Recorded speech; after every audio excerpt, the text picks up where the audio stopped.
elijo el tipo de muestra, a lo mejor en un paquete estadístico es SPSS, y SPSS me dice cuántas personas conforman mi muestra, y de ahí no me salgo, tengo que alcanzar esa cuota, ¿sí?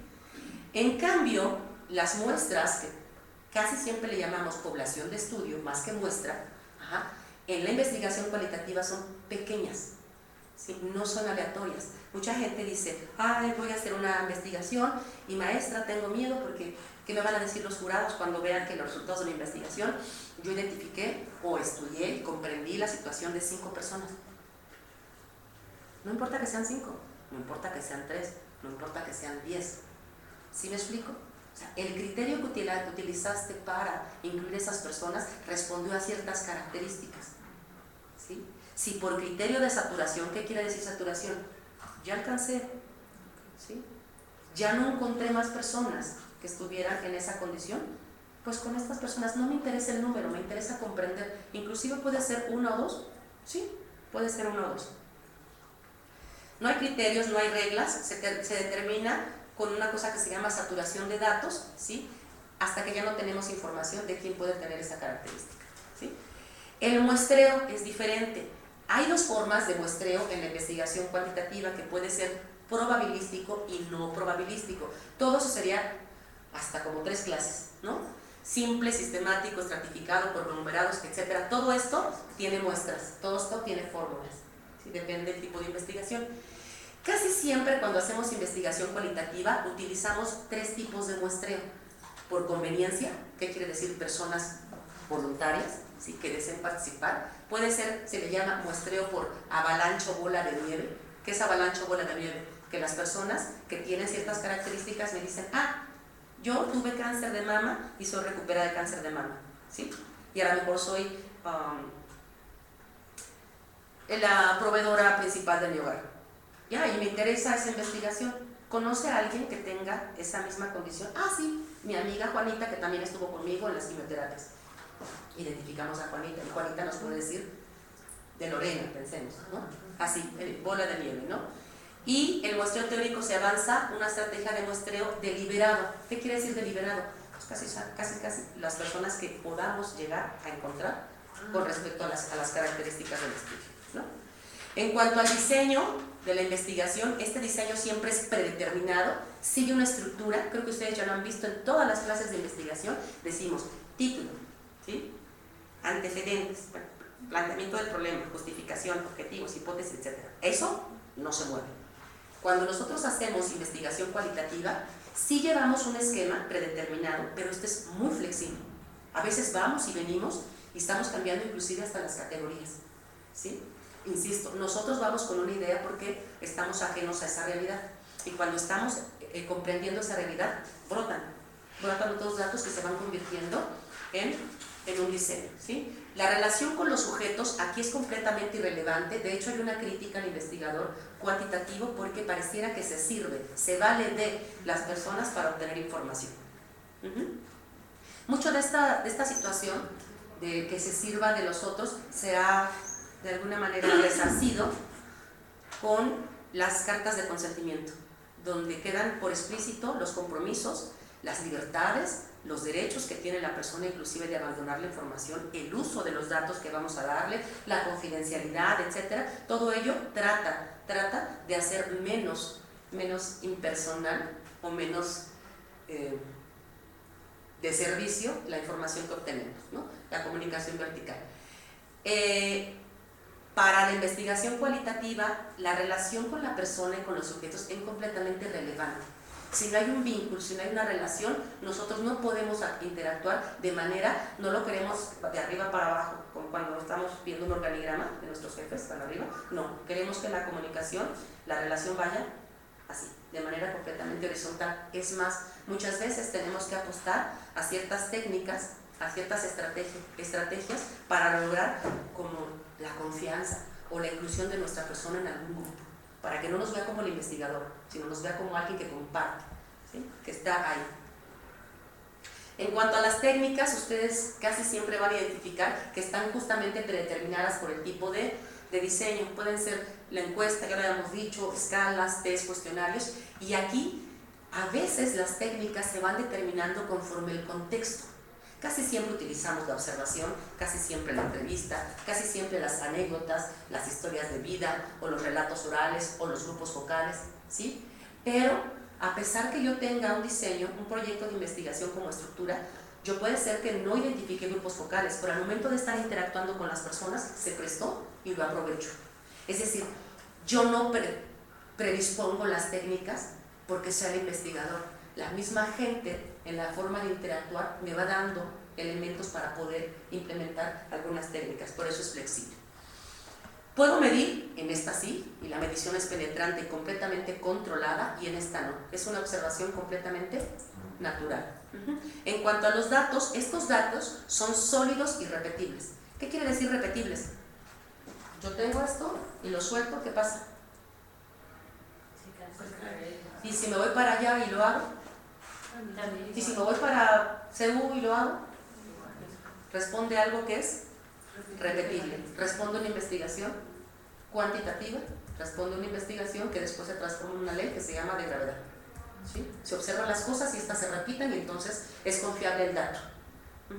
Por lo tanto, aquí este dato es sólido. Aquí los datos no es que no sean sólidos, los datos son ricos y profundos. Y cuando hablamos de ricos y profundos también tenemos que identificar que estos datos tienen cierta vigencia, ¿sí? Porque las personas somos seres dinámicos y a veces cuando establecemos un estudio, una investigación cualitativa en un momento histórico, pensemos, no es lo mismo que yo investigue a las personas cuando estamos frente a una situación de emergencia social como lo del sismo del 17, a que no estemos, ¿sí? Y aunque no hubieran eventos extraordinarios, las personas sentimos y percibimos y le damos explicación a nuestra vida y a nuestras realidades hoy, y dentro de 3 o 4 meses tendremos otra perspectiva, ¿cierto? El análisis de los datos, este análisis siempre se da por causa y efecto, una lógica deductiva, completamente estadística. Hay muchas formas estadísticas confiables, validadas, para hacer este análisis, ¿sí? En cuanto a la investigación cualitativa, nunca va a ser estadístico y a veces cometemos ese error cuando hacemos la transcripción de la información y decimos, ¿sí? La mayoría, no me digas la mayoría en tus resultados, ¿sí? No me digas 20, ni me digas 5 personas dijeron que se sentían a gusto, no me interesa el número, yo quiero que me digas qué es sentirse a gusto, cómo conciben las personas sentirse a gusto, en qué expresan sentirse a gusto, y no interesa la cantidad. En cuanto a la manipulación de los datos, ya dijimos, es estadística, y aquí se crean categorías. Hay un paquete muy noble que se llama Atlas-T, yo creo que ustedes ya lo conocen.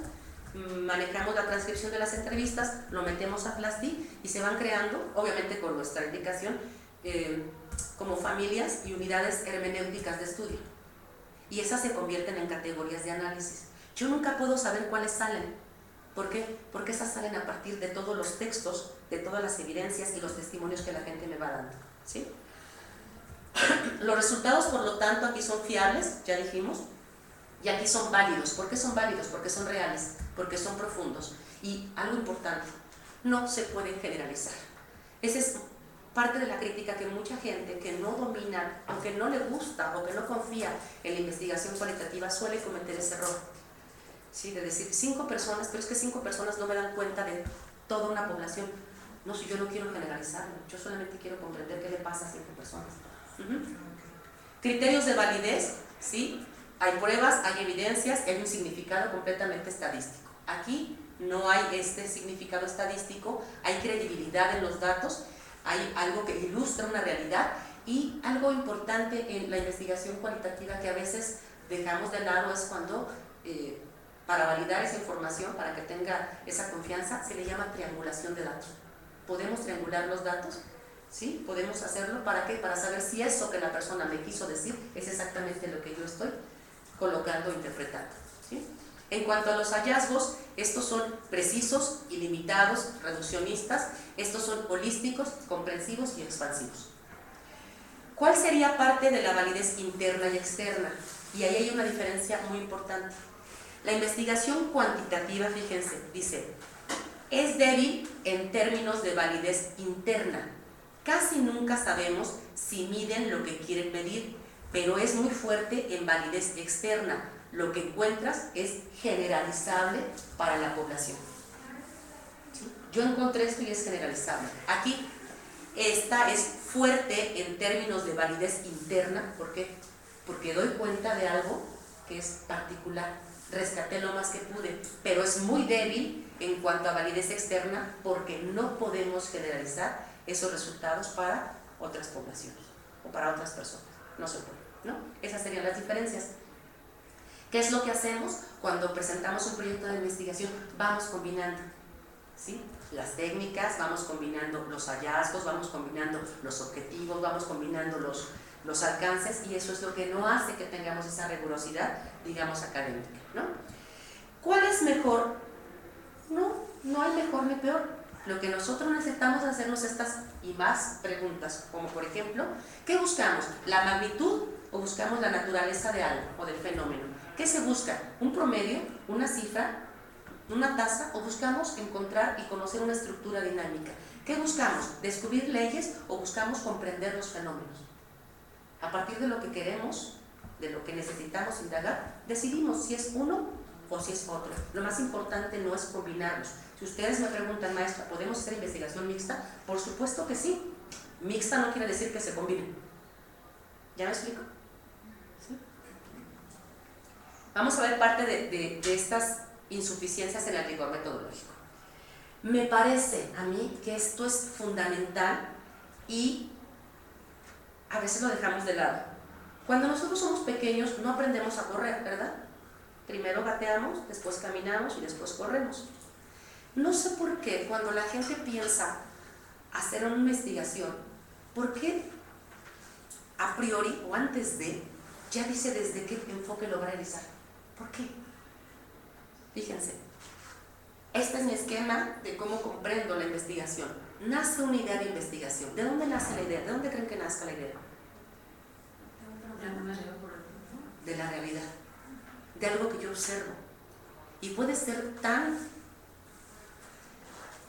digamos, tan poco científico como que de repente yo esté en una zona comercial, que esté en una plaza, como le dicen ahora, ¿sí?, y que a lo mejor haya dos jueguitos donde mecen a los niños. Uno es que le pochan la moneda, a lo mejor uno es un carrito y la otra es una mariposita. Y entonces tú te sientas y observas de esa realidad que los papás llegan con sus hijos y a los niños ¿a dónde los suben? Al carrito. Y a la niña, a la mariposita. Y aunque esté la mariposita desocupada, te hacen la fila porque el niño tiene que ir con donde el carro, ¿no? Y entonces tú puedes sentarte y decir, ¿desde qué edad y quiénes vamos introyectando esas diferencias de género, ¿no?, entre lo masculino y lo femenino? ¿Y qué tan bueno es que se haga? ¿Sí? Entonces, esa es una idea que nace de mi realidad. Es como cuando decimos, hay una piedrita en el zapato, me lastima. Eso es lo primero. Después de que está esta idea que es válida, yo tengo que hacer la revisión de la literatura. ¿Qué tal si alguien también estuvo en una plaza hace muchos años y sintió lo mismo que yo en cuanto a una duda? Pues yo investigo y ¿qué creen? Que sí encontré quien me da la explicación. Entonces, ¿qué hago? Ya, cubro ese hueco de mi insuficiencia en cuanto a conocimiento. Alguien me respondió esa duda. Y sigo indagando. ¿Y qué creen? Que encuentro que hay algo de esa literatura que no me da respuesta, que me sigue una duda que no está resuelta. Entonces, ya voy configurando que voy encontrando que hay una necesidad, un hueco, un problema que está aquí. Y lo voy, más o menos, identificando. ¿En quiénes no? No se ha hecho con niños de 3 años. No se ha hecho en Guadalajara. No se ha hecho y voy discriminando para encontrar este problema. Cuando yo encuentro este problema, identifico la población que tiene esta necesidad, carencia o problemática que quiero indagar, entonces planteo, aunque no sea de manera rigurosa ni formal, planteo los alcances, los objetivos, hasta dónde quiero llegar a conocer de eso, de ese problema. Hasta que no tenga el alcance, hasta que no tenga claro, inclusive, si es viable o no, es como si ahorita yo quisiera, a lo mejor, en este momento de premura, decir que quiero investigar las representaciones sociales de las mujeres que están privadas de su libertad. y tengo 2 meses para hacerlo. No es viable. ¿Por qué? Porque no tengo ninguna relación, ningún vínculo con los sistemas de readaptación social y no me van a permitir la entrada. Entonces, ¿qué hago? Los descarto. ¿Sí? Cuando yo planteo mis objetivos, que es el alcance, el tope hasta dónde, solamente ya hasta en ese momento, ¿qué creen? Decido el enfoque. Estaré muy enamorada de la investigación cualitativa, estaré muy enamorada de la investigación cuantitativa. No se trata de mis preferencias, se trata de que una realidad que está con ciertos alcances, ¿sí? Que tengo 4 personas, que no tengo personas, que tengo 20 que me pueden apoyar, entonces decido el enfoque. A veces no lo hacemos así, a veces hacemos al revés. Tengo el enfoque, ¿cierto? Y hasta el final creo un problema, pero a veces nosotros lo hacemos al revés. Casi siempre este es el esquema que nosotros identificamos para darle consecución a una investigación, ¿cierto?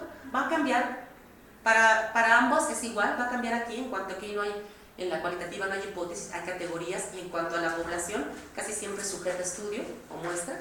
Ajá. ¿Qué es lo que yo he identificado? Que esta inconsistencia surge porque no hay, ya lo he dicho en un principio, no hay correspondencia entre los objetivos, entre las preguntas, entre las hipótesis, entre las variables y demás. Y eso hace que mis resultados tampoco sean consistentes, ni de la investigación cuantitativa, ni de la cualitativa. Quienes nos dedicamos a investigar sabemos perfectamente que el título de tu investigación es tu pregunta de investigación, pero la conviertes en interrogante. Que la misma pregunta de investigación es tu objetivo de general, pero lo conviertes en verbo. ¿Sí? ¿Cierto? Que tu mismo verbo, que tus mismos objetivos son tus variables. De ahí se desprenden. ¿Sí? A veces no lo hacemos así. A veces lo utilizamos de manera indiscriminada e inclusive llegamos a colocar términos que en la propia investigación, en el propio proyecto, los manejamos de manera indistinta. ¿Qué quiero conocer? Las opiniones. ¿Qué quiero conocer? Las creencias. No. ¿Qué quieres conocer? ¿Opiniones? ¿Quieres conocer creencias? ¿Qué quieres conocer? Las representaciones. Todo tiene un nombre y eso no lo podemos cambiar. Eso es muy peligroso cuando hacemos investigación. Si decimos que son niñas, niños y adolescentes, todo nuestro trabajo tendrá que decir niñas, niños y adolescentes. Si decimos niñez, todo niñez. Si decimos hogar, es todo hogar y cómo conceptualizas el hogar. Porque es importante tener claridad en cuanto a los conceptos que manejamos.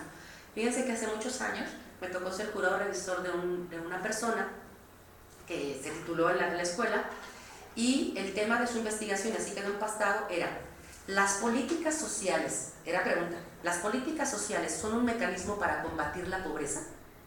Esa era la pregunta. Y cuando estuvimos en el examen profesional me tocó estar en su sidona y le preguntaba, oye Rubén, es muy atractivo que en un tema, de un trabajo de titulación haya una pregunta, porque de entrada las personas tenemos curiosidad. Y bueno, ¿qué pasó después de toda la investigación que hiciste? ¿Sí son o no son un mecanismo para combatir la pobreza? Él me contestó, no. ¿Y por qué creen que yo le dije? Que no estaba de acuerdo en su respuesta. Porque lo primero que hice para revisar el trabajo es, del título, te vas al significado de las palabras. ¿Sí? Lo menos que puedes hacer. ¿Qué significa combatir? Entonces te vas al diccionario y dice, combatir es hacer frente, luchar, estar ahí. Nunca dice erradicar. Esa es la definición. Y después te quedas pensando y vas indagando y te das cuenta que con Salinas de Gortari se cambió el término de erradicar, porque nunca lo iban a lograr. Erradicar es eliminar, desaparecer. Y lo cambió por combatir. Combatir es, peleo contigo, yo no sé si tú me ganas o yo te gano. Y entonces, ¿las políticas son un mecanismo para combatir la pobreza? Sí. No la va a erradicar y a lo mejor pierde, pero sí es un mecanismo para combatir la pobreza. ¿Sí? Entonces, insisto, hay que ser muy cuidadosos. Por poner un ejemplo en cuanto a los conceptos, lo demás tiene que ver en siempre cuidar esa arquitectura, esa armonía entre mis verbos. ¿Sí? No voy a colocar nunca en una investigación cualitativa comparar las conductas que encuentro. No. Voy a poner ejemplos. ¿Se acuerdan que les dije de toda esta inconsistencia que confundimos y que a veces lo planteamos y que a veces no sabemos cuándo elegimos y demás? ¿Por qué lo hice? ¿O por qué llego a esa conclusión? Tenemos que apostar a una mayor coherencia porque me ha pasado. Y vamos a verlo, ¿no? En esos árboles. El primero tiene que ver con la selección o elección del enfoque, es decir, cuantitativo o cualitativo. Esta investigación de entrada primero fue cuantitativa, nunca se pensó en una cualitativa. Error, siempre pensamos en primero decidir el enfoque. Hoy digo que no, hoy digo que después de mucho y al final decides qué enfoque. Fíjense, se trata de una investigación donde quienes trabajamos ahí en el laboratorio de investigación sociomédica que yo coordino, quisimos saber la sobrecarga del cuidador primario informal del enfermo de Huntington. ¿Por qué decimos cuidador primario informal? Le decimos cuidador primario informal a aquella persona que forma parte de tu entorno, que no se preparó para ser cuidador, porque el otro es cuidador primario formal, como el enfermero, o gente que se dedica a esto, que se ha preparado y que cobra, ¿no? Esta enfermedad de Huntington es una enfermedad altamente discapacitante. Hagan de cuenta que la persona tiene al mismo tiempo esclerosis múltiple, tiene Parkinson, o sea, hay un deterioro cognitivo, motriz, psicológico tremendo. La gente termina en condiciones verdaderamente feas. Pero además es una enfermedad autosómica dominante, hereditaria. ¿Qué quiere decir hereditaria autosómica dominante? Hagan de cuenta con este ejemplo de una pareja donde uno de ellos tiene el gen de la huntingtina, y si tienen hijos, de 5 hijos, 4 desarrollan Huntington. Autosómica dominante, 4 desarrollan Huntington. Pero además, lo peor del caso es que es de inicio tardío. ¿Qué es de inicio tardío? Que me la detectan cuando tengo 45 años, ya tuve 5 hijos, y de mis 5 van a tener 4, por lo menos. Entonces, casi siempre las personas que conocemos que tienen un enfermo de Huntington no han tenido un enfermo, ha sido el papá, y este hijo, el que viene, la hija, entonces, han sido cuidadores de más de un enfermo, no tiene cura, y terminan en un estado, ya lo había dicho, muy deplorable en cuanto a las condiciones. ¿Qué era lo que nosotros decíamos? Híjole, hay una sobrecarga. ¿En quién? En el que cuida, porque no ha cuidado a uno, ha cuidado a muchos, y porque la enfermedad te lleva a ya no moverte de tu asiento y a satisfacer todas las necesidades. Lo hicimos cuantitativamente y dijimos, ok, ¿tienen sobrecarga? Utilizamos el test de Sarit para identificar sobrecarga, utilizamos el índice de Bartel para identificar el grado de dependencia o de autonomía de quién, del enfermo. No es lo mismo que tú cuidas a un enfermo que pueda ir solo al baño, ¿a que no? ¿Verdad? Vimos el cuestionario MOS mide apoyo social, y vimos también la escala EIG, que es de las relaciones interfamiliares.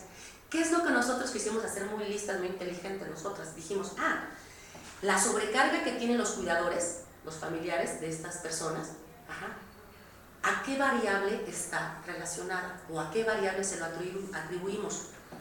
¿A que el enfermo tenga muchas o pocas formas de desarrollarse, ¿sí? Dependencia, autonomía? No, se lo atribuimos al apoyo social que recibe o no de la familia. Se lo atribuimos al tipo y a las relaciones familiares. ¿Y qué creen? Que nos dimos cuenta que no encontramos sobrecarga. Cuando se hizo todo, fue estadísticamente hablando, no encontramos y nos quedamos pensando, ¿cómo no va a haber sobrecarga? Pues sí, cuidar a un enfermo de Huntington es muy pesado, y esta señora lleva 3 familiares. Se hizo una chi cuadrada y hubo una ligera asociación en esto. Fíjense. Nos dimos cuenta que el nivel de sobrecarga tendía a subir, o sea, elevarse, aunque fuera ligero, si tú tenías poco tiempo de cuidar a un enfermo y si solamente era un enfermo. Al revés, el nivel de sobrecarga tiende a bajar entre más tiempo lleves cuidando a un enfermo de Huntington y sean muchos más y que estén enfermos que hayas tenido en casa. ¿Se entiende? ¿No? Fíjense que cuando la adaptabilidad del medio del cuidador, cuando nosotros nos... Exacto. Porque efectivamente dicen, siento que es como el medio que efectivamente tan simple, ¿no? Para la alimentación de uno, pues comen ya los 4, a que coman 2 comidas diferentes. Y también tiene que haber también la expectativa de que ya sabes el proceso también, por ejemplo. Esto ustedes lo comentan porque son trabajadoras sociales. Y nosotros vemos siempre una perspectiva de manera integral, ¿cierto? Estadísticamente hablando, tanto el comentario de ella como el tuyo no tenía sustento. Estadísticamente hablando no tenía sustento, ¿sí? Entonces, ¿qué fue lo que hicimos? Decidimos, a partir de esto que nos dio un dato estadístico confiable, a partir de ello decidimos regresar con las familias con un enfoque cualitativo y establecimos solamente 3 preguntas en domicilio, hicimos visita domiciliar. El rol de cuidador primario informal, ¿quién te lo asignó? ¿Por qué lo asumiste? ¿Quién te dijo que tú tenías que cuidarlo? ¿Te obligaron? O sea, no lo decíamos así, simplemente con la gente platicábamos, ¿no? ¿Cómo fue? ¿Hace cuánto?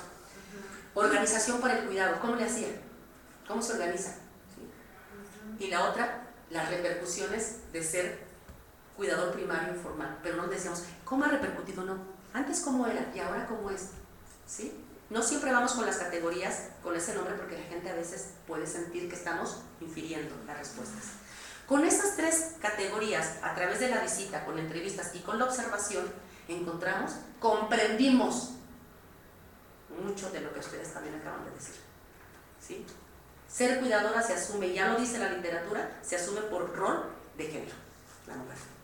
Ajá. Se asume porque tengo un parentesco consanguíneo con la persona, ¿sí? Hay una aceptación social para asumir el rol, porque no está bien visto socialmente hablando que sea mi esposo o que sea mi hijo y que yo no tenga ganas de cuidarlo, que yo diga, no quiero. A las mamás nos han dicho que tenemos que ser abnegadas, buenas y todo. ¿Por qué? Socialmente así nos lo han dicho. Mi esposo a veces es parrandero, muchas veces, y se desvela muchísimo y no le pasa nada. Pero cuando los hijos estaban enfermos, cuando uno están enfermos está uno, pues por ahora el celular, antes no, ¿verdad? A veces ya se le bajó la fiebre, pero está uno a la expectativa. Y volteas a ver al esposo, si está ahí, dormido. Y dices, ¿qué tenemos un chip diferente? No, no tenemos un chip, su organismo es igual que el mío, porque también aguanta las desveladas, ¿está de acuerdo? Pero no lo hace porque socialmente hablando nos han asumido ese rol de la que cuida. Y la madre entrega la vida por los hijos y demás. Eso pesa, ¿sí? Encontramos muchas cosas de cómo la gente ha desarrollado estrategias para minorar la sobrecarga. ¿Qué quiere decir? Que ha diseñado, ya se la sabe, ya tuvo a su esposo, después tuvo a 2 hijos, ¿qué creen? Casi ya se ha convertido como en una experta en el cuidado, ¿sí? Ha generado estrategias de cuidado muy buenas, ¿no? Sí, hay una diferencia enorme, comprendimos mucho inclusive de cómo se diferencian los roles en el cuidado cuando se trata de una enferma de Huntington, cuando es hombre o cuando es mujer. Ajá. Sí se cansan, hay deterioro, dejan de hacer actividades, sí, dejaron de cumplir otros objetivos que tenían en su proyecto de vida, sí. Hay enfermedades que se han derivado del cuidado, sí. La depresión puede ser, sí, el estrés, sí puede ser una diabetes, sí puede ser una gastritis o colitis, sí se da. Pero ¿qué pasa? Nosotros identificamos muchas cosas aquí, hay de todo. Y lo que comprendimos, y no es algo que sea generalizable, sino lo que llegamos a comprender es que las personas han desarrollado estrategias de cuidado que les permiten que ese nivel de sobrecarga baja. Pero también han sido personas que de alguna manera, por las experiencias pasadas, han sido testigos de la muerte de sus familiares, porque esa enfermedad te lleva a la muerte con un gran deterioro. Y de alguna manera han pasado por las etapas del duelo, ya vivieron su duelo, han anticipado este duelo, ¿sí me explico? Ya lo vivieron, ya lo atendieron, ya lo resolvieron. Y como ya pasó con el papá, como ya pasó con el segundo hijo, tú sabes a dónde llega el tercero. Entonces hay una aceptación, ¿sí?, de esta parte. Hay un testimonio de una persona muy representativo en esta parte, que decía: con mi esposo lloré mucho, renegué, bueno, tiene un texto un poquito doloroso. Dice: con Miguel es su hijo, con Miguel no me pasa eso, porque sé que el día de mañana va a llegar a tal deterioro que yo quiero disfrutarlo, lo que tenga. Sé que no se va a curar, sé que va a morir y por eso diario lo disfruto. Una aceptación, un buen anticipado. Ajá. Inclusive ella llega a decir, ojalá, y yo solamente le pido a Dios, fíjense, la aceptación ya de la muerte, que se lleve a Miguel antes de que llegue al deterioro como el que mi esposo llegó. No quisiera verlo así. Ya procesó el duelo, ya sabe que va a morir, ya lo aceptó. Entonces, esta parte de comprenderlo implica salirnos del contexto de lo cuantitativo. Porque si yo le aplico, aunque sea el test de salir para sobrecarga, la persona no se va a permitir decir que estoy desgastada, ¿sí? Estoy enferma. No se va a permitir socialmente hablando porque el contexto cultural le va a interpelar que no sea esa madre abnegada o esa hermana o esa esposa que se pretende. ¿Se dan cuenta cómo podemos comprender de una manera distinta? ¿Sí? Insisto, no podemos generalizar, queremos solamente comprenderlo, ¿no? Eso fue un error de nosotros, el determinar antes del enfoque, ¿sí? Y no, primero conozco la realidad para saber cómo por dónde entrar. La segunda sí tiene que ver con el enfoque que elegimos, pero este enfoque no estuvo vinculado a que si fuera malo o bueno. Está vinculado a que los enfoques que elijamos para investigar tienen mucho que ver con el contexto económico, educativo, cultural de las personas que van a ser mi población de estudio. Otro ejemplo, este proyecto de investigación intentaba identificar las diferencias de afrontamiento de hombres y mujeres que tuvieron esposos o que tenían esposas que tuvieron un evento vascular cerebral, un derrame, como la gente lo dice, ¿no? Una embolia por ahí. Queríamos saberlo. Se aplicaron 4 escalas, aquí está, la positiva y negativa de afectividad, la de afrontamiento, la de soporte social y la escala de ranking de discapacidad. ¿Dónde se hacía esta investigación? Se hacía en consulta externa, ahí en el Instituto de Neurología. Y entonces, esa fue la primera investigación en la que me tocó participar cuando llegué al laboratorio, que no era la coordinadora, era un miembro más. Y entonces bajaba con mi tablita y mis 4 escalas, y bajaba, y ahí en consulta externa siempre preguntaba, familia, pacientes del doctor Arauz, y levantaban la mano. Yo sí. Bueno, ya llegabas, te presentabas, daban consentimiento y nos soltábamos a resolverlas. ¿Qué creen? Que todas estas tienen una escala de respuesta tipo Likert. ¿Cuáles son las escalas de respuesta tipo Likert? Dan un ejemplo. La mayoría de las veces, frecuentemente, ¿sí? Esas son las escalas tipo Likert, ¿sí? Que van como con niveles, con magnitud. Error muy grande. A pesar que estas escalas están validadas internacionalmente y validadas para el contexto mexicano, que también tenemos que ver esa parte, no nos sirvieron. ¿Por qué no nos sirvieron? Primera, eran 4, es mucho preguntarle a las personas. En un momento, 4 escalas, saturas a la persona. Es molesto, es cansado. Sí, las saturas. Y la otra es, aquí no se ve, pero estoy poniendo un ejemplo de escala de afrontamiento y aquí la de afectividad. Fíjense, que una pregunta, dice, no es ser, ¿se ha sentido particularmente estimulado o interesado por algo? Escala de respuesta, si la podemos hacer más chiquita. Nunca, algunas veces, bastantes veces, casi todo el tiempo. ¿Saben cuándo las personas me contestaron eso? No, nunca. No, porque no es parte de nuestro vocabulario. Porque se le dificulta a la gente medir sus actitudes de esa manera. Y entonces cuando le preguntabas, decía la gente, no, pues sí. No, sí. Y tú sesgabas, yo sesgaba la información, quisiera, sí, decía yo, la mayor parte del tiempo. No, pocas veces.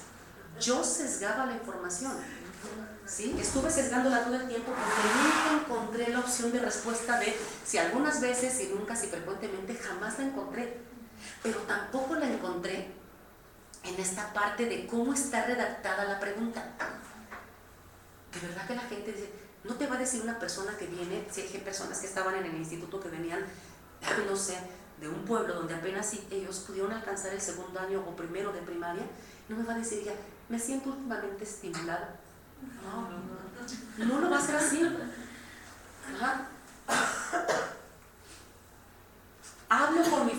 para compartir emociones. Tampoco. Ni me entendían la pregunta, pero mucho menos las opciones de respuesta. No. Tiene que ver con el nivel cultural, tiene que ver con el nivel educativo. ¿Sí? Tendríamos que pensar en que sí es cierto, a cualquier persona que hablemos el español nos queda claro cómo está redactada la pregunta, pero no podemos llegar con personas y preguntar de esa manera porque no nos van a entender, porque no vamos a tener la respuesta, porque vamos a sesgar. Y si yo interpreto la pregunta como a mí me considere conveniente, ya sesgué la información, porque esta misma pregunta tú se la puedes hacer de una forma y yo de otra. ¿Sí? Y la gente me va a contestar lo que entiende. Y entonces con mucha pena iba llenando y sesgando y sesgando y sesgando, y me daba mucha pena porque sentía que no avanzábamos. Sesgué muchísimo la información, no saben cuánto, porque inclusive había preguntas como repetitivas y yo decía, ¿se siente feliz, se siente contento? Y a todos yo les ponía que sí, porque además era como repetitivo. No tuvimos una buena elección de las escalas. Le daba carpetazo, ¿sí? Es decir, cerraba las escalas, terminaba lo más pronto posible, y entonces, como la espera era bastante tiempo que se pasaban ellos ahí, platicaba con las personas de manera informal, pero tenía la entrevista con ellos. Platíqueme, ¿hace cuánto pasó esto? ¿Cómo fue? ¿Vio a su esposo en el último mes que antes de que se presentara esto, lo vio diferente? ¿Notó algún cambio físico o en su conducta? ¿Y qué cree? Sí hay indicadores, sí los encontramos. Si mucha gente no se pusieron de acuerdo, mucha gente me dijo, noté que olvidaba tal y tal cosa, noté que tenía un derrame en el ojo, noté tal cosa, ¿sí? No quiere decir que en cuanto me lo digan, diga, esto es, yo no soy médico, ¿vale? Yo no soy médico, lo que sí es que hay un referente. Pero lo más importante es, ¿y cómo fue su estancia en el hospital? ¿Quién le apoyó? ¿Cómo estuvo la familia? Ahora, ¿cómo están? ¿Cómo se han sentido? ¿Cómo se han identificado? ¿Sí? Y obtuve información para comprender mucho más valiosa de lo que encontré en eso. En las informales lo fui vaciando y miren, este es un ejemplo de lo que fui vaciando, ¿sí? Mujer y hombre. La respuesta ante el hecho, ¿cómo es diferente? Fíjense, sé que necesita más de mí. Ojo, sé que necesita más de mí. Ya lo estoy superando, he llorado mucho, pero tengo fe, sé que soy fuerte, tengo confianza en que se va a recuperar. Hombre, no supe qué hacer, fue muy sorpresivo, no pude entenderlo, si ella era muy sana, me afectó mucho, me siento culpable, negativo. Lo afrontan, la respuesta es distinta. Las estrategias, yo sí le puse como categoría, no crean que les preguntaba, ¿qué estrategias? No. Así es la vida, ¿qué le vamos a hacer? Apoyarlo con mis hijos, busqué apoyo con mi familia, me organizo, busco dinero, me meto una tanda, etcétera, etcétera, pero tengo que salir adelante. No puedo dejar de trabajar, ¿sí? ¿No? ¿Quién la cuida? Entonces, si su familia quiere, pues yo la cuido, pero que ellos se encarguen. O sea, ven como más obstáculos para afrontarlo, ¿cierto? ¿Hay diferencias? Sí. Comprendemos que tenemos un rol diferente para asumir, ¿sí?, las enfermedades, pero para asumir también las estrategias y las respuestas. Y todo era muy diferente en todos los sentidos, hasta la forma de recuperarse de un hombre y de una mujer, distinta. O pongo un ejemplo, decía la señora, había personas que llegaban, que habían tenido este evento, que llegaban caminando con mucha dificultad, otras llegaban en silla de ruedas, otras llegaban prácticamente en camilla. Algunas hablaban, otras todavía no tenían bien, todavía normalizado el lenguaje. Todas iban a terapia, todos iban a terapia de lenguaje. Y yo también me quedé pensando, ¿qué pasa si hay personas inclusive de la misma edad y la recuperación ha sido diferente? Claro que el cerebro sabe lo que va a afectar. ¿Sí me explico? Nadie te va a poder decir, usted tal, ¿no? Pero si hay algo importante, por ejemplo, la disponibilidad que tiene el hombre y la mujer para adherirse al tratamiento, para tener una actitud de tengo que hacerlo. Una persona que ya hablaba me decía, gracias, me dicen si en tiempo estoy bien, si no, si yo pongo muchos ejemplos. Gracias, me decía el señor tuvo el evento, porque así te dicen, o doctora o señorita. No, señorita, si yo sabía que se llamaba así ya, O sea, mi cerebro sabía que se llamaba silla, pero cuando trataba de decir silla, no salía la palabra silla, salía otra cosa. Y entonces me mandaron a terapia de lenguaje y digo, pues es que lo hace muy bien, hay mucho avance. Y dialogaba con el señor. Por separado, dialogaba con la persona, con la esposa. Siempre el requisito era que estuvieran acompañados, o sea, que fueran el esposo y la esposa. No importa quién tuviera el evento, pero si no, si iban con otro familiar, no podía hacer el estudio. Entonces, por separado me sentaba con la esposa y la esposa me decía, fue muy difícil. Las terapias con él es muy negativo. Y en casa nos mandaban de terapia de lenguaje ejercicios para que practicara en casa y no lo hacía. ¿Saben qué decía el señor por separado? Bueno, eso nunca le dije a la señora, a la esposa. ¿Usted cree, señorita, que mi mujer me va a enseñar a hablar y a leer? Pues no, soy hombre. Claro, no. Entonces estaba renuente a no hacerlo. Entonces la señora dice que coincidió que llevaron a los nietos y que estaban haciendo la tarea y uno de ellos tenía que aprender las sílabas y aprender, y el señor desde lejos estaba así. Dice, ya sabemos cómo. Entonces deliberadamente llevan los niños a hacer la tarea y a ver, casa, cama y demás, y el señor así fue, también participando porque no se dejaba. Entonces, diferentes formas, sí, no es lo mismo cuidar a un hombre que una mujer, no es lo mismo. Entonces, ¿cuál fue nuestro error? Nuestro error sería que no podemos seleccionar, inclusive pensando en una investigación cuantitativa, no podemos seleccionar las escalas si no las hemos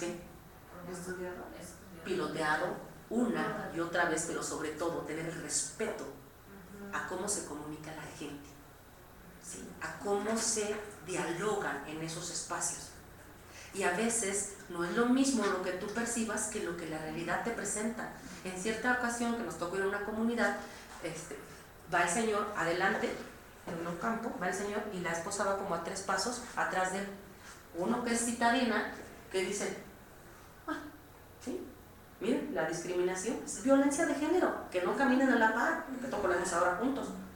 No, ya cuando conoces a la comunidad te das cuenta que el señor va con el machete por delante por si sale una víbora o cualquier animal y la va protegiendo. ¿Sí? Te das cuenta de muchas cosas. Hay gente que en las comunidades no se dice te quiero, te amo a su pareja. No, a veces pasa el marido y le dejan la trenza o le dan una nalgada. Es la forma de demostrar su cariño, porque no somos muy comunicativos. ¿Sí?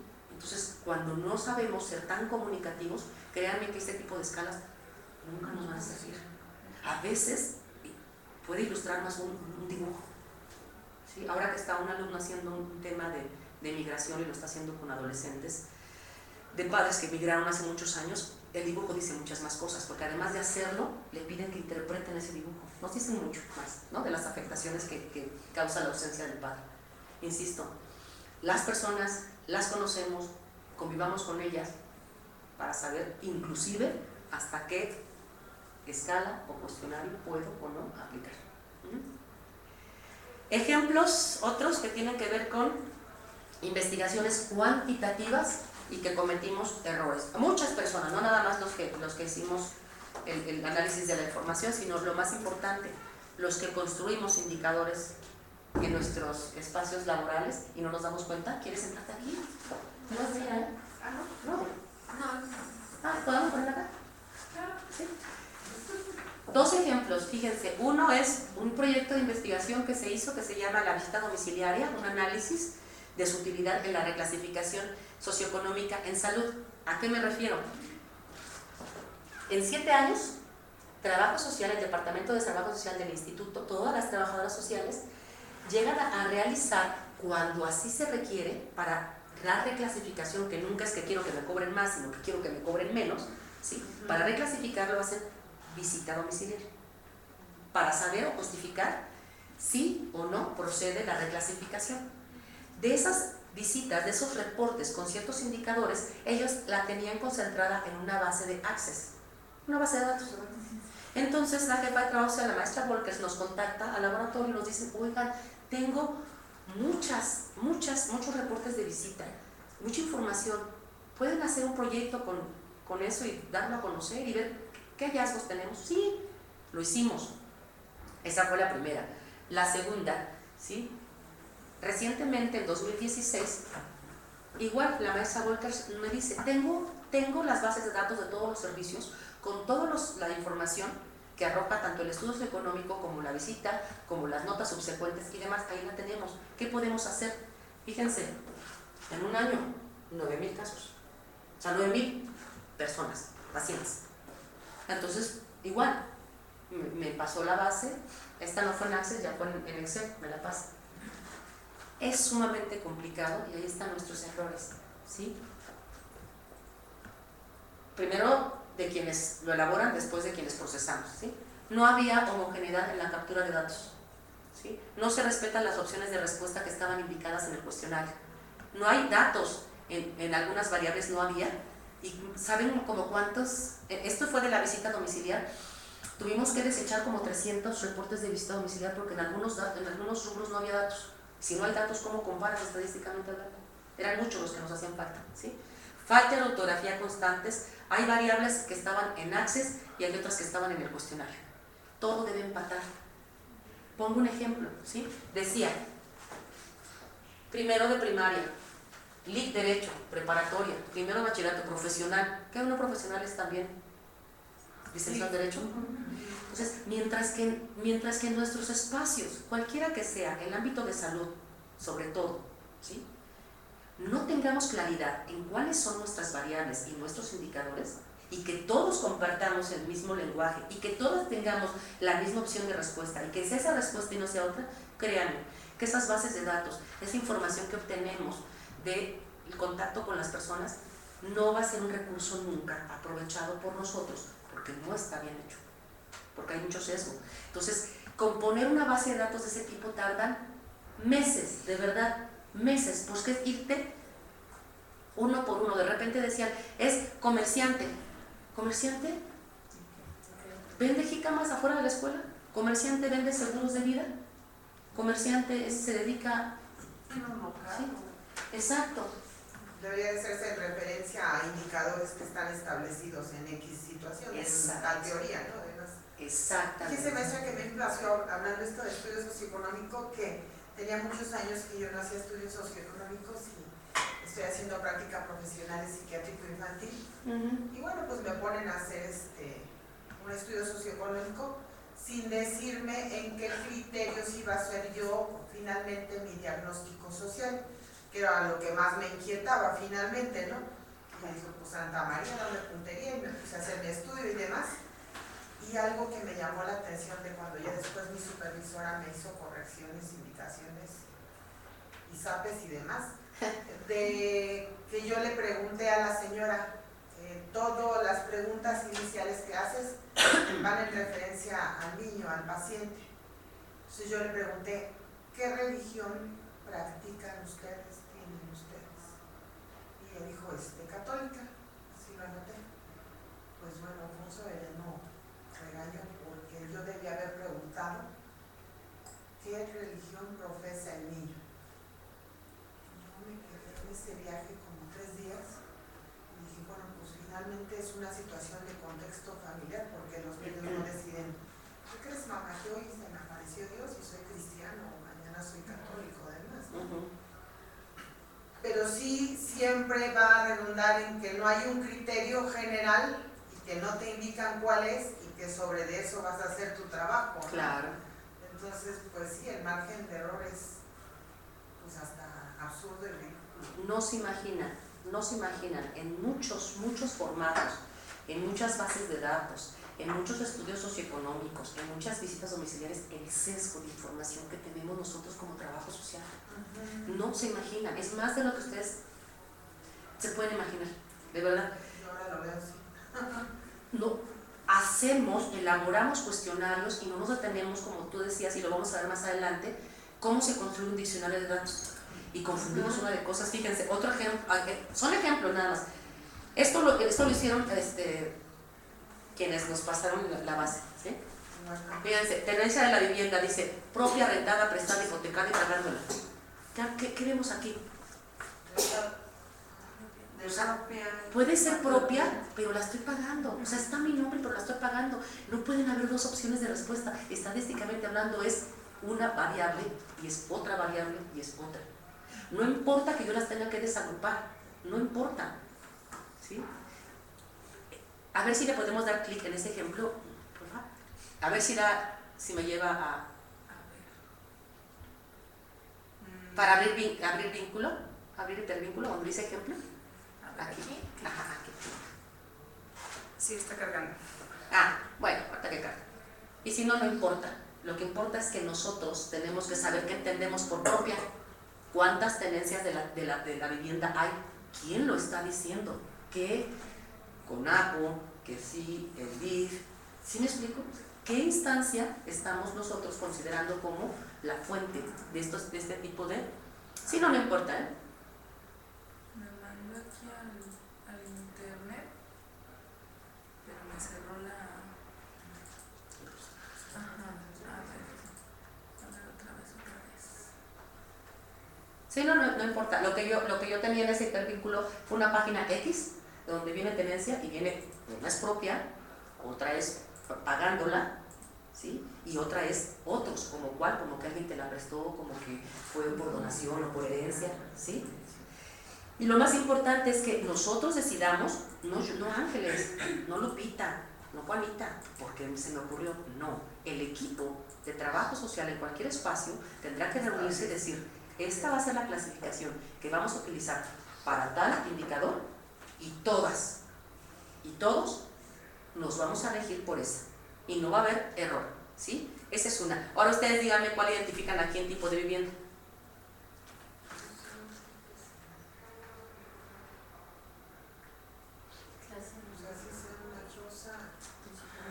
Una residencia, si son tuyas, si es una casa propia. Casa propia. ¿Qué me estás diciendo? ¿Las características? O puede ser un departamento de tipo social o de interés social, ¿cierto? No lo estoy inventando, les estoy colocando ejemplos de lo que obtuve.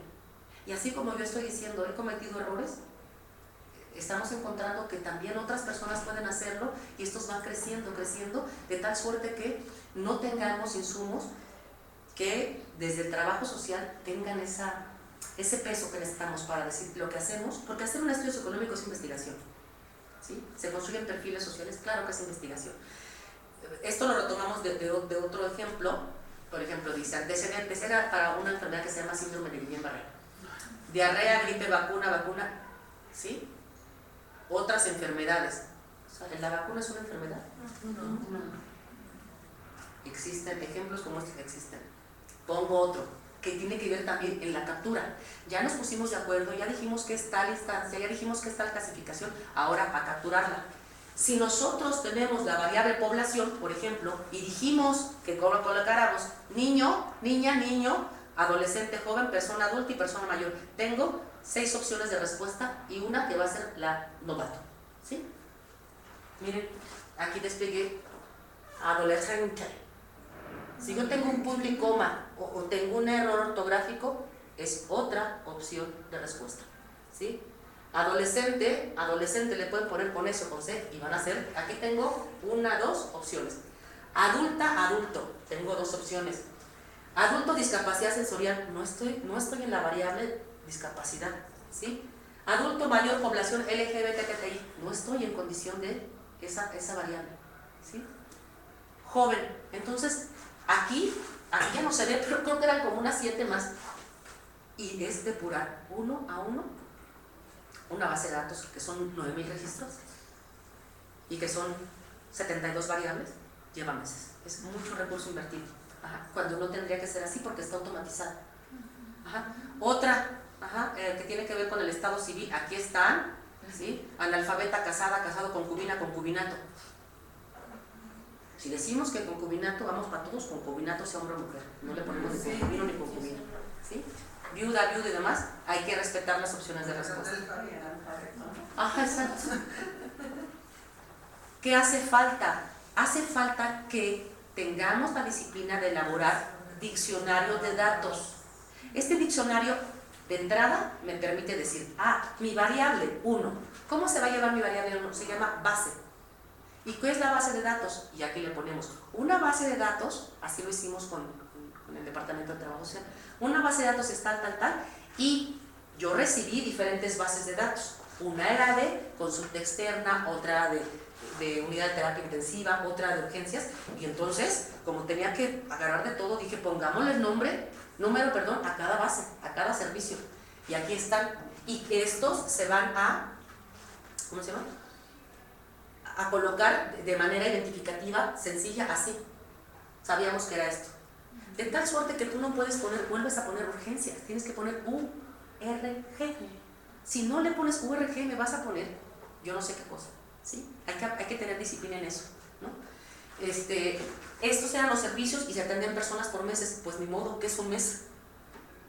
¿Sí? ¿Cómo se clasifican? Y aquí suena tedioso, pareciera como mucha talacha, pero si no lo hacemos así, no vamos a encontrar los resultados que queramos, ¿sí? Y finalmente el diccionario, un diccionario sería desde así, fíjense, número 1, no se pone, no se alcanza a ver, pero es número de folio. Ajá. Número de registro, que es cómo se define, opciones de respuesta, aquí las tengo, todas tienen que decir sin dato o no aplica, como tengo, no hay error para poner otra, y aquí tengo que poner qué tipo de variable es, nominal, ordinal, intervalar. ¿Por qué? Porque a veces andamos sacando promedio a lo que no tiene promedio, ¿sí? Entonces así tiene que hacerse siempre un diccionario, no hay de otra, y todos tenemos que tener ese diccionario, y todas tenemos que apostar a que la base de datos se llena conforme a las opciones de ese diccionario, y todas tenemos que saber que nuestras clasificaciones de dónde emanan. ¿Podemos tener propias? Claro que sí, podemos hacerlas de acuerdo a la experiencia, pero que todas compartamos el mismo lenguaje. Otro aspecto que tiene que ver sí con trabajo social, pero también con otras disciplinas que conforman el equipo de salud, pues fue en este proyecto que se llama Perfil Social de Pacientes con Neuromielitis Óptica. Neuromielitis es una enfermedad que en muchos de los casos es rara, en muchos de los casos estaba diagnosticada la gente con esclerosis múltiple y habían otras afectaciones, sobre todo visuales, y ya se supo que eran estos. ¿Por qué digo que es lamentable? Porque no era fácil saber si las personas tenían o no. A nosotros como trabajo social participamos en una investigación con otros más y el equipo de genética, el grupo de genética hizo pruebas genéticas para identificar que no era esclerosis múltiple, sino era esta. Entonces eso tuvo un costo. A nosotros nos pasaron la lista de los pacientes que ya estaban confirmados con NMO por prueba genética. Y de ellos hicimos el estudio, el perfil social, pero no lo pudimos hacer con la gente en sus domicilios. ¿De dónde creen que obtuvimos la información? Así lo planteamos, del expediente clínico. Entonces nos íbamos con el número de paciente, sacábamos los expedientes, que es un documento oficial muy delicado, no le puedes sacar copia, no te lo puedes sacar del instituto, y lo tuvimos ahí enfrente. No solamente era importante rescatar desde el punto de vista de trabajo social, nosotros lo que hicimos primero fue lectura del expediente, reconocerlo por arriba y por abajo, para saber qué variables podíamos identificar. Este no es tanto un error de nosotros, es de todos, el equipo de salud. Se dan cuenta aquí la imagen es que todos remamos para diferentes direcciones. ¿Qué pasa? Que el barco no avanza. Necesito que el expediente, ¿sí?, no tenga sesgos. A veces en el expediente, en algunas pruebas, el paciente no era hombre, era mujer. A veces el paciente no tenía 40, tenía 20, ¿no? Entonces empezábamos por eso tuvimos que hacer un desmenuzadero de no sé por dónde para encontrar más o menos la construcción de variables. Y eso, insisto, es porque nosotros no. Y hay ocasiones en que otras disciplinas se atribuyen lo que le corresponde a la nuestra.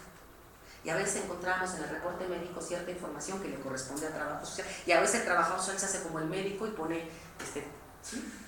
Entonces, qué bueno que ahora estemos hablando del expediente, un expediente, digamos, electrónico, que ya haya comisiones, que haya comités en el instituto por lo menos para que esto sea lo más cercano posible a una realidad que permita tener datos, pero lo que a nosotros como experiencia nos dejó es que no solamente el trabajo social comete ese error, sino muchos, ¿sí? Y tienen información muy diferente.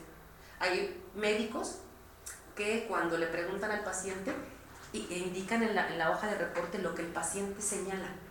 Tengo un dolor que me quema, que me hormiguea, así lo dicen, y otros no. De repente puedo ver y de repente no. Así lo coloca el médico. Refiere que de repente puede, y otros no, otros de cuenta ponen aneurosis. Es diferente, es muy diferente. Uno es la enfermedad y otro es el padecimiento. Lo padezco yo y yo le doy un significado a ese dolor. ¿Sí? El médico le va a dar un término técnico, Pero entonces pongámonos de acuerdo. ¿Qué necesito? ¿Qué deben llevar los expedientes? ¿La enfermedad? ¿La parte técnica? ¿O quiero que lleven la parte de cómo lo construye la propia persona? Ambas cosas son muy importantes. Tanto cómo le doy nombre como cómo lo expresa. Hay expresiones que no son reales. Nunca van a ser reales cuando la gente siente un dolor tan fuerte de cabeza que dice, siento que la cabeza se me parte en dos. ¿Cuándo se le ha partido en dos? O siento que me dicen que me entierran una estaca. Pues ¿cuándo se la han enterrado? Y eso también lo decimos. Maestra, como yo que no sabía qué expresar, estoy haciendo todavía este informe, porque entrevisté a la mamá de un paciente y todas las situaciones que expresaba, todas eran de violencia familiar. Ella le golpea al niño desde que cumplía antes de 1 año de edad, golpea a la niña mayor, su mamá la vio golpeando a los niños y la agarró a zapatazos porque no quería que golpeara a sus nietos. El abuelo dice, te voy a sacar de la casa y te voy a patear antes de que te vayas y sigues haciendo eso. O sea, todo era violencia, ¿no?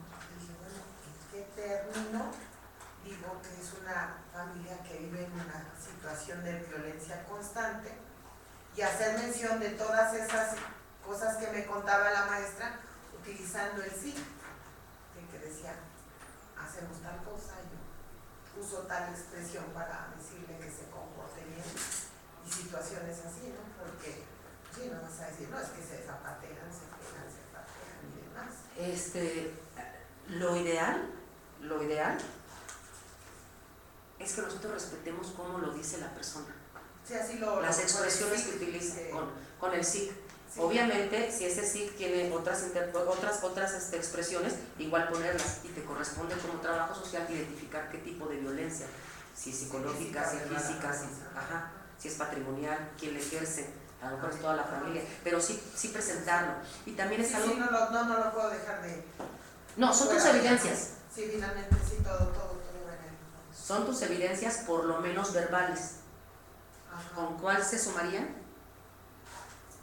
Con estas. ¿Sí? No, mi marido a mí no me pega, yo estoy bien, pero pues tú me ves las marcas, o te tengo hematomas y demás, ¿sí? No, yo atiendo muy bien a mi hijo, y volteas a ver al niño y dices, tiene 10 años, ni la talla ni el peso corresponde para un niño de 10 años, algo está pasando. O lo ves maltratado, o lo ves descuidado, en su higiene. O le preguntas, por ejemplo, yo sí cuido a mi hijo, ¿cuántos cambios de pañal le realizas al día? ¿Sí? No sabe contestar porque no es ella quien lo cuida, a lo mejor es otra persona. Cosas que uno puede y debe estar observando. Y algo que tú me recuerdas mucho a la parte donde cuando estudié la maestría, nosotros no lo hacemos así, pero ayer cuando estudié la maestría, cuando hacíamos la transcripción de las entrevistas era tal cual, y lo ponías, y tenías que enumerar las líneas, de la 1 a la N, 1, 2, 3, 4, y cuando hacías tu reporte de entrevista, tenías que señalar, entre paréntesis, la línea 1, la 20 y la 45. Si yo refiero que hay déficit económico, ¿de dónde obtuve esa información? ¿Sí? ¿De dónde o cómo la estoy triangulando? Porque mis observaciones o mis notas países pueden tomar la decisión, buena o no, de con quién se queda un niño, ¿sí? O algún familiar. Y no lo puedo hacer de manera subjetiva. Tengo que inclusive saberlo plasmar, ¿sí? Y demostrar, que eso sería lo más importante. Otra cosa, no tenemos dominadas nuestras técnicas, ni la de observación ni la de entrevista. Nos hace falta mucho. En este trabajo de investigación participaron con nosotros alumnos de 9º semestre, 8º y 9º semestre de la práctica de trabajo social, donde ellos ya sabían, porque lo vieron en la carrera, pero además la maestra y nosotros volvimos a reforzar la parte de la entrevista y los puntos de la entrevista, y con todo y ello no la tenemos desarrollada como habilidad. Casi no nos enseñan en la formación a desarrollar competencias o habilidades. Vemos las cosas de manera teórica, pero no las aplicas, ¿sí? Y entonces resulta que esta enfermedad de Guillain-Barré es una enfermedad autoinmune que la mayoría de las personas que llegaban al instituto llegaban por urgencias muy graves, a peligro de muerte, porque llega a paralizarse, así es la explicación, en las manos, los pies, ¿sí? Hasta que llega un paro respiratorio y se acabó. ¿Qué es lo que hacen de manera urgente? Como un lavado de sangre, se llama plasmaféresis, está lavando tu sangre porque tu sangre te está afectando, te está atacando en ese momento, y ya, sí tiene consecuencias, claro que sí, la persona puede a lo mejor tener dificultad para caminar mucho tiempo, o a lo mejor algún miembro le quedó dañado, o sea, depende de cada persona. Pero nosotros decíamos, ¿por qué llegan en esas condiciones? Los que llegan, porque igual el que no supo que tenía Guillain-Barré, igual pudo haber pensado que lo embrujaron. Ya ven que la gente tiene también esas apreciaciones. Entonces lo que quisimos es saber qué pasaba, se llama itinerario terapéutico, trayectorias de atención, qué pasa desde que el paciente, o que fue enfermo, tuvo el primer síntoma, con quién se atiende, qué le receta, qué le diagnostica, con qué va, o sea, esa trayectoria, con cuántos pasó hasta llegar al instituto, hasta llegar a que lo atendieran, porque insisto, en 10 días puede morir. Y la gente llegaba prácticamente en estado inmóvil, ¿sí? Ya no podía ni hablar. Entonces eso lo hicimos a través de, a mí me gusta mucho ir a los domicilios de los pacientes, cuesta mucho, pero es una dinámica bien diferente. Nos fuimos, y nos dimos cuenta que de las categorías que identificamos para saber desde el primer dolor hasta que llegó, por no saber hacer la entrevista, por no saberla hacer, hubo muchas insuficiencias en los resultados de la investigación, porque cuando me tocó revisar la transcripción de las entrevistas de los chicos para que yo la pudiera pasar a Atlas, ya no le puedes modificar nada, toda la redacción tenía que revisarse desde acá. Había personas que no saben asumir el rol en la entrevista y resultan siendo como entrevistados, o alguien les toma el micrófono y tal. Le preguntaban a una persona que cuándo y cómo fue el primer síntoma, que si recuerda cuándo esto fue, etcétera, y la persona en cuartilla y media, pues está la transcripción, contesta en cuartilla y media. Es que en ese entonces, sí, ya recuerdo, es que fíjese que mi hija se había quedado en la secundaria, pero en el turno de la tarde, y era bien peligroso, y entonces aquí teníamos que bajar con el pecero, y tú dices, ¿en qué momento le va a contestar? Tienes que dominar la técnica, tienes que decirle a la gente cuál es el objetivo, más o menos qué preguntas vas a poder compartir, si está de acuerdo o no, porque habrá otras que te digan, esas no se las voy a contestar. Tienes que decirle que si tú tienes duda o quieres clarificar algo en algún momento, la vas a interrumpir, ¿sí? Ya queda claro. Pues, bueno, y de repente decían los muchachos, el primer síntoma que tuvo fue en la mano. ¿Cuál? ¿La derecha? ¿La izquierda? ¿En un dedo? ¿Qué tipo de dolor? ¿Qué digo? O sea, ¿sí me explico? O sea, parece que van viendo la entrevista y van contestando conforme ellos quieran llenar, pero no recrean el dato que te está dando la gente, sino van hilando estas partes. Eso es parte de que debemos aceptar que tenemos insuficiencias en formación en cuanto a investigación, ¿no? Son demasiado largas la reflexión. Tenemos que asumir que la metodología de la investigación es un eje que debe guiar todos nuestros contenidos en todas las asignaturas. No importa la formación que tengamos, siempre vamos a investigar, siempre vamos a indagar, ¿no?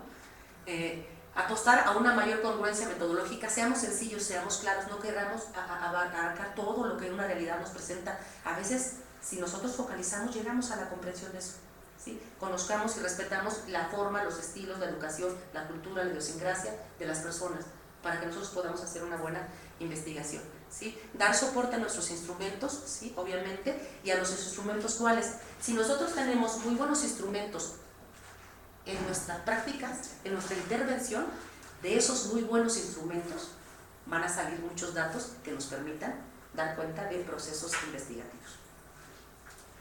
Eso es todo.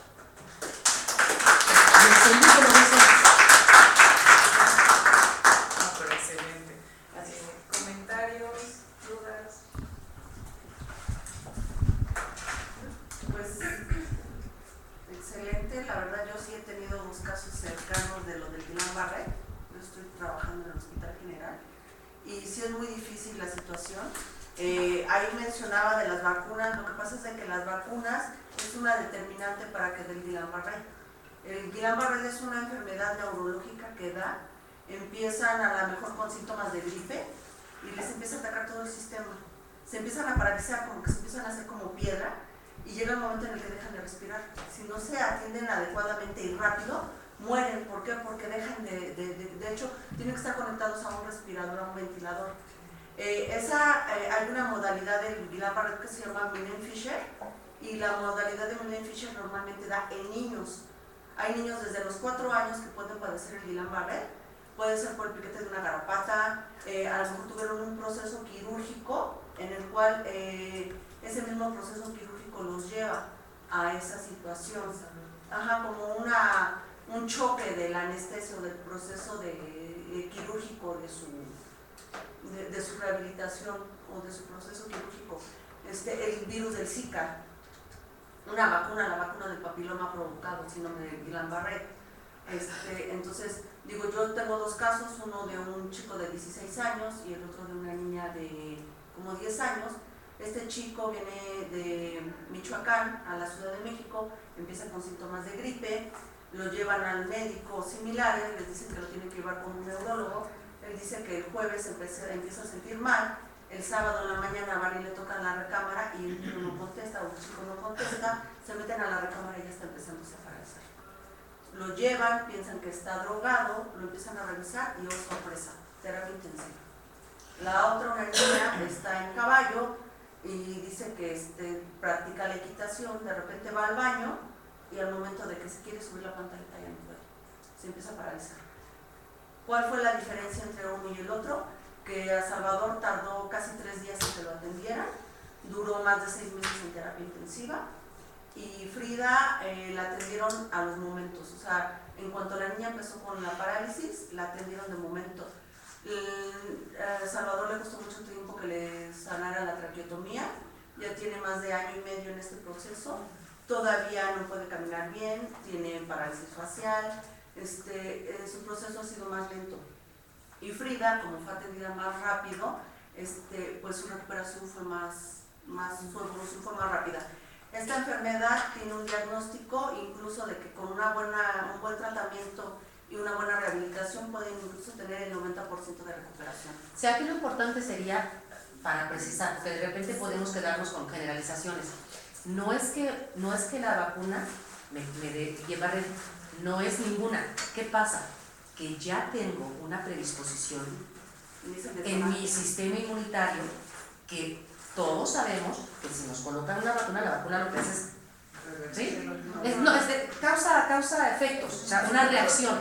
Entonces, claro que sí, si tú ya lo tenías, hay como que detona lo que de por sí ya tenías, ¿no? Con esta parte.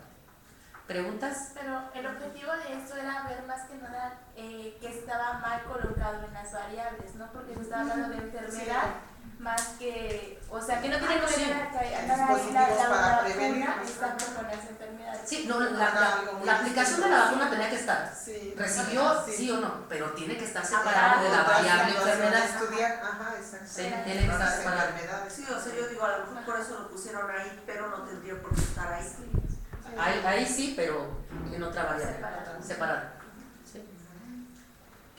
O sea, ¿se dan cuenta que entonces en toda nuestra intervención y en todo lo que hacemos siempre hay datos? Sí. Y siempre hay realidades que hay que observar si las queremos observar, siempre hay que medir si las queremos medir, y todo es que nos vayamos con mucho respeto, mucho tiento a qué exactamente quiero, y hasta el final, elegir el época. Hasta el final. Perdónenme, me tardé un poco.